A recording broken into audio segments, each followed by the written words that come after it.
వేసవి సెలవుల విరామం అనంతరం సర్కార్ స్కూళ్లలో సందడి నెలకొంది. ఈ నెల 12వ తేదీ బుధవారం నుంచే సర్కార్ బడులు పునః ప్రారంభం కానున్నాయి. జిల్లాలకు యూనిఫారాలు, నోట్ పాఠ్య పుస్తకాలు చేరాయి. విద్యార్థుల నమోదును పెంచడమే లక్ష్యంగా బడిబాట కార్యక్రమం కొనసాగుతోంది. అమ్మ ఆదర్శ కమిటీల ద్వారా ప్రభుత్వ స్కూళ్లలో మౌలిక వసతులు కల్పిస్తున్నారు. రాష్ట్రంలో ప్రభుత్వ ఎయిడెడ్, ప్రైవేట్ పాఠశాలలో బుధవారం నుంచి పునః ప్రారంభం కానున్నాయి. ఈ ఏడాది ఏప్రిల్ 24 నుంచి మంగళవారం వరకు పాఠశాలలకు ప్రభుత్వం వేసవి సెలవులు ప్రకటించింది. మంగళవారంతో సెలవులు ముగుస్తాయి. బుధవారం బడిగంట మోగనుంది. వేసవి సెలవులకు బై బై చెప్పి పిల్లలంతా బడిబాట పడతారు. ప్రభుత్వ పాఠశాలలో విద్యార్థుల నమోదు శాతాన్ని పెంచడమే లక్ష్యంగా రాష్ట్ర ప్రభుత్వం ప్రొఫెసర్ జయశంకర్ బడిబాట కార్యక్రమాన్ని ఈ నెల 6వ తేదీన ప్రారంభించింది.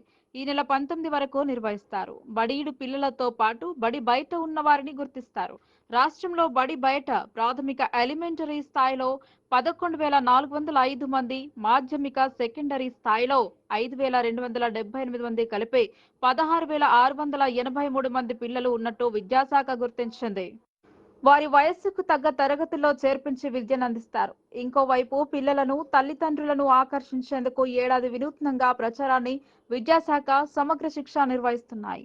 ప్రైవేటు పాఠశాలలో చేరితే ఏడాదికి ఒక్కో విద్యార్థికి 50,000 రూపాయల నుంచి 1.50 లక్షల వరకు ఖర్చవుతోందని అధికారులు అంచనా వేశారు.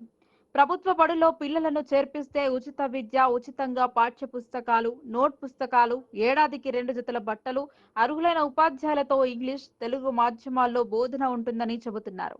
సర్కారు బడుల్లో చదివితే డబ్బు ఆదా అవుతోందని, ఆ సొమ్మును పొదుపు చేయొచ్చని ప్రచారం చేస్తున్నారు.